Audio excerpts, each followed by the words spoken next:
There may be a chance that the word love almost is a negative word for you because of relationships that you've had in this world. My next author is going to blow your mind because he's going to be sharing with you a love that we can't even really comprehend here on earth. It's a love that God has for us. His name is Zack Wechsler, and he wrote a book called Scandalous Love. Welcome, Zack. Thank you. So glad to be here. Thanks for having me. Absolutely.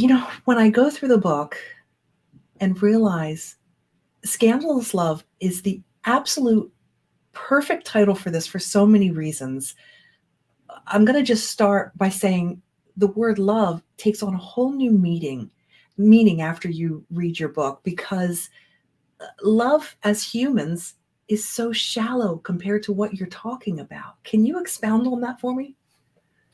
Absolutely. So the word love, obviously, in our culture, could be used for so many different things, and even the way we define love in the culture today can be again shallow.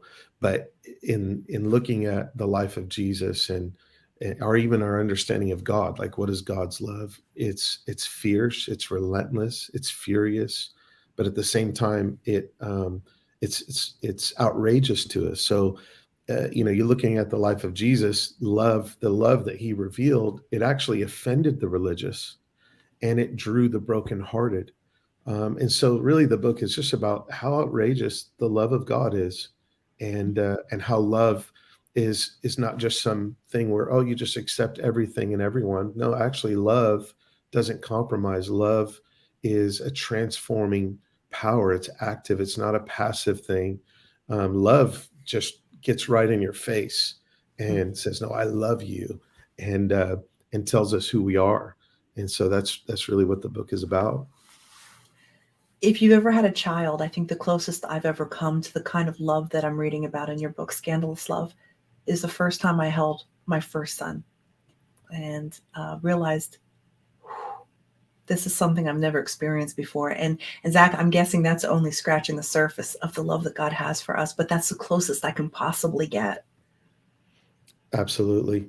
There's this powerful quote by Brennan Manning, and it's in the book later on in the chapters, and he talks about the love of the Father.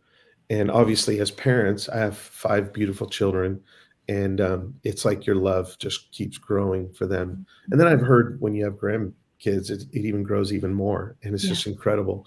But yeah. Brennan Manning says something in this book called "The Furious Longing of God." He says, and I'm just going to paraphrase it: Okay. if you take all the love and goodness and nobility and integrity of every mom or dad that ever existed in all of history, and you combine that into one person, he says that barely scratches the surface of the love that the Father has for you and I in this very moment. And so it's just a drop of Hmm. how outrageous God's love is for humanity, for us. And it's transforming when we realize that. It causes us to come alive and be free, and not Hmm. free to whoever we want to be, but free who he created us to be. So really, even the book is that love draws us into our true identity. And identity is such a counterfeit word today. It's just identity and Hmm. whatever, but it's like God calls us into our identity, and he created us for something amazing. And it's that love that really brings us into that reality. Zach, what I really enjoy about your book and the way that you speak is that you use big terms. Not, I don't mean difficult, but I mean words like outrageous and scandalous. I mean, they're vibrant, colorful words that really paint a picture. And some people had just not a great childhood. So to think about parents loving them radically or outrageously, scandalously, seems so far out of what they can comprehend. How do we begin to take those steps? Because I think you're right, it's transforming when we really understand how much God loves us and he wants good for us and for us to be together after we pass. How do we take those first steps of understanding that amount of love that he has? I think like early on in the book, I try to take people through this understanding that, um, there's this phrase that, or this quote in early on in the book, that children are afraid of the dark, but adults are usually afraid of the light. And it's Oh, almost like this thing where we're afraid to reveal, broken parts of us, Yeah. whether that's abandonment or rejection or fear or whatever it is, or things that we've done and Yeah. we haven't forgiven ourselves of. But it's coming into the light, that's what heals us. God's Mm. light is not condemning, it's actually healing. It's convicting, it's revealing. That's what the word convict means. But children are afraid of the dark, but adults, unfortunately, we're afraid of the light. Yeah. And it's the light of God that reveals our true spiritual condition, which is Mm. absolute darkness, and we're broken and we need healing.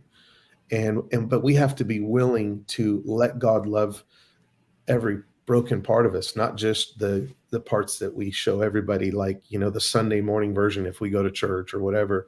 you know um Sometimes that's not even very good. that's true. That's We're running late. Hurry up. Put your shoes on. Yeah, no doubt about it. But I think a little bit at a time. I don't think Jesus just flips on the light switch. I mean, Right.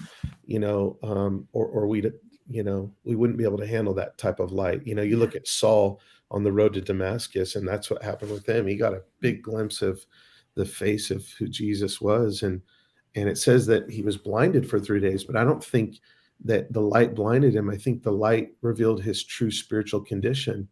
Oh, And wow. it was until he was baptized and filled with the Spirit, that those scales came off. And I think little by little, as we orient our hearts and just let God love us, it Mm. just starts somewhere. I mean, as a father, um, and I know I'm answering this quite long, but as a father, sometimes I'm most pleased when my kids just let me love them. Hmm. And that's hard for us. Jesus said, as the Father has loved me, so I love you. Abide in my love. And I think Jesus was saying, just let me love you. And Wow, it takes Zach. time, but as we let God love us, it's transforming. So let go. You're not going to earn it. It's not going to happen. You don't have enough currency. Just let That's God right. love. You talk about this being the gospel. Would you share a little bit more about that? Like, is this the foundation of what the Bible is about? Well, I think, when we say gospel, obviously the word, it means good news. Mhm. It comes from a word euangelion, which is where we get the word evangelism. But it's more than just, if you ask a Christian or someone, what is the gospel? They say, oh, it's some guy standing on a street corner telling you you're going to go to Mm, hell if you don't turn. mm, Or mhm. maybe it's like, well, Jesus died for your sins. Well, that's part of the gospel, but the gospel is so much broader than that. That's the climax of the story, but the gospel is the entire story in the life of Jesus, but it's also a revelation of who God is through the person of Jesus Christ. So the word euangelion, it comes from a word where it's someone who would announce good news that a Mm, king was born. And so the gospel is a revelation of who God really is. mm. And we see that in Jesus. So the gospel is broad. It's not just Jesus died for you. It's the entire, like, our salvation is the entire life of Jesus, from the virgin womb to the empty tomb. And so him becoming God becoming flesh, that's a part of our salvation. And this is the historical understanding of the church. And a lot of Protestants and different denominations, we don't really focus on this, but it's such an important understanding, because God went to great lengths to to bring us back to himself and to redeem us. And so I have a whole chapter on the original Christian gospel, not the American version, Mm. not the Protestant version. There's bits and pieces, there's truth that we have, but it's a bigger picture, and it really points to the scandalous love that he had for us and how far he went. Zach, we long for real, true love, and he's handing it to us.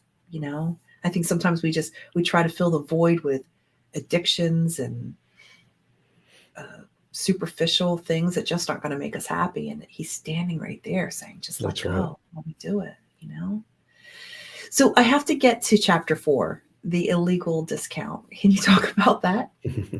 Yeah. So I think there's this thing that we do in life, not just as Christians or as people, but like as people, we, it's almost like a false humility where, oh, I have no worth. I'm unworthy. Mm. And we confuse the word unworthy and worth anyways. And they're different, that, like, of course, by merit, we don't deserve God's love, but we can't Right. earn it anyways. But that doesn't mean we don't have intrinsic value. And Mm. so in that chapter, I talk about the illegal discount that we've put on ourselves.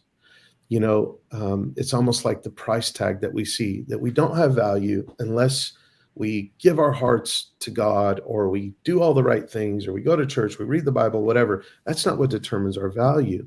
He determines our value. And even, I've heard people pray like, well, I'm only worthy because of the cross. It's like, well, no, if you didn't have value, he would have never died for you on the cross. And Right. so the life of Jesus and what he did, it didn't bestow our worth, it proved our worth. And Mm. so it's this idea that has crept in. There's reformers that have said that we're just snow-covered dung.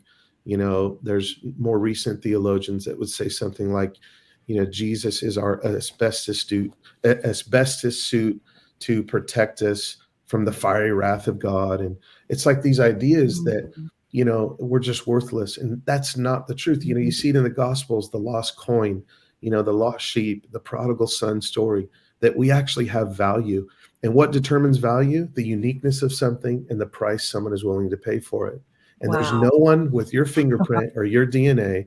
And the price that he paid for all of us is far beyond that we could compare. And so we actually have value, and we live this out. So if I feel like I'm worthless, I'm going to treat people that way. I'm going to see the world as worthless and like, oh, you have no worth. And it's like, no, we have great worth. It doesn't mean it gets to our heads and we live in pride and arrogance, but the opposite. We actually value things around us, value who we are, and we love the way that we're created to.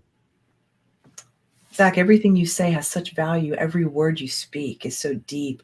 I really want to encourage you. Scandalous Love by Zach Wechsler.